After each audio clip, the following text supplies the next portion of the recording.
Hello दोस्तों, कैसे हैं आप। आशा करती हूँ आप स्वस्थ होंगे, मस्त होंगे, प्रसन्न होंगे। तो करते हैं आज हम गुप्त नवरात्रि के बारे में आपसे एक विशेष चर्चा।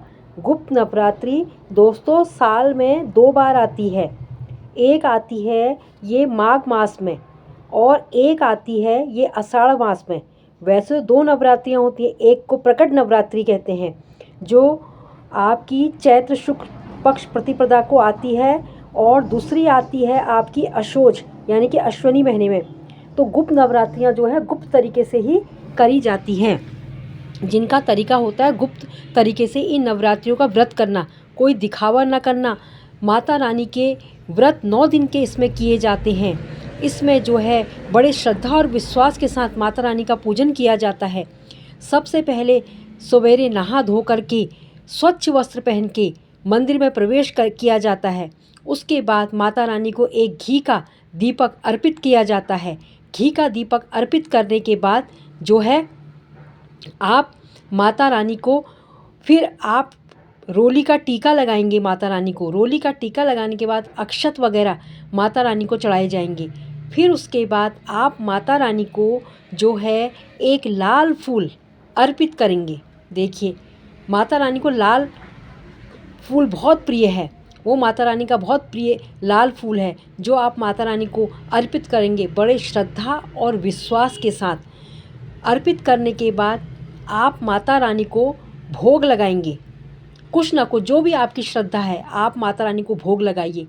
भोग लगाने के बाद फिर माता रानी का ध्यान करेंगे आप, ठीक है। ध्यान करने के बाद आप क्या ध्यान करेंगे, या देवी सर्वभूतेषु माँ सर्वरूपेण संस्थिता मेरी माँ नमस्तस्यै, मेरी माँ नमस्तस्यै, मेरी माँ नमस्तस्यै, नमो नमो, जय माता दी कह करके आप फिर दुर्गा सप्तशती का पाठ आरंभ करेंगे। चाहे आप दुर्गा सप्तशती का पाठ करें, चाहे आप जो है दुर्गा चालीसा पढ़ें, ठीक है दोस्तों।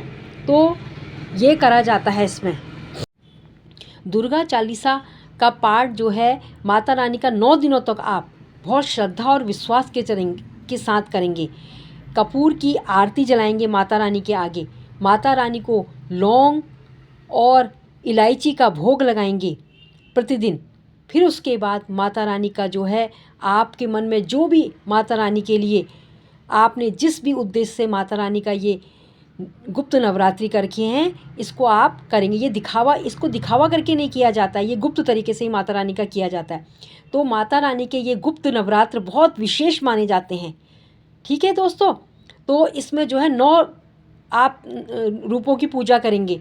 देखिए, आप कलश स्थापना भी इसमें करेंगे, दीपक भी इसमें जलाएंगे, माता रानी का गुणगान इस नवरात्रि में करेंगे और जो है सात्विक तरीके से अपना जीवन यापन 9 दिन करेंगे। सात्विक यानी कि सात्विक आहार, सात्विक आपके विचार भी संग संग में होने चाहिए। ये नहीं कि आपने नवरात्रि कर ली उसके बाद आपके सात्विक विचार नहीं है। इसमें बिल्कुल सात्विक विचार और साधारण तरीके से आपको जीवन यापन करना है। माता रानी का सुबेरे शाम गुणगान करना है, अपने हृदय में माता रानी को बसाना है। किसी के सामने उनको दिखावा नहीं करना है कि हमने माता रानी का व्रत किया है। अपने हृदय में उनका स्मरण करना है और अपने हृदय में ही उनको बसाते हुए उनसे आपने अपनी जो भी प्रार्थना करनी है अपने हृदय से आप माता रानी को हाथ जोड़ करके और उनको नमन करके श्रद्धा और विश्वास के साथ ये माता रानी का आप गुणगान करेंगे 9 दिनों तक। तो माता रानी की बहुत महिमा है, क्योंकि माता रानी सबकी मनोकामनाएं पूर्ण करने वाली है। वह सबको जो है आशीर्वाद देती है। माँ जो दुर्गा माता है, जो भवानी माता है, जो शैलपुत्री माता है, जो कात्यायनी माता है, क्योंकि माता कहते हैं ना, या देवी सर्वभूतेषु सर्वरूपेण संस्थिता, सर्वरूप है उनके। नमस्तस्यै नमस्तस्यै नमस्तस्यै, नमो नमो। तो हम जब अलग अलग माताओं का नाम लेते हैं तो एक मंत्र कहते हैं, या देवी सर्वभूतेषु माँ सर्वरूपेण संस्थिता, माँ नमस्तस्यै, माँ नमस्तस्यै, नमो नमो। इस तरीके से हम माता रानी का गुणगान करते हैं दोस्तों। तो ये माता रानी को मनाने के बहुत अच्छे दिन हैं। माघ मास की जो ये नवरात्रियां हैं ये 19 तारीख से शुरू हो चुकी हैं, जो कि 9 दिनों तक इसका व्रत किया जाएगा।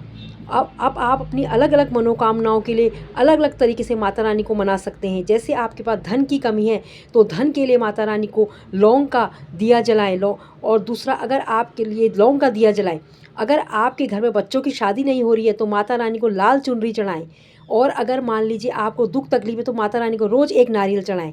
अगर आपको ये वीडियो ज़रा सी पसंद आया तो प्लीज़ इसको लाइक कीजिए, शेयर कीजिए और सब्सक्राइब कीजिए। लास्ट में आप सबको जय माता की।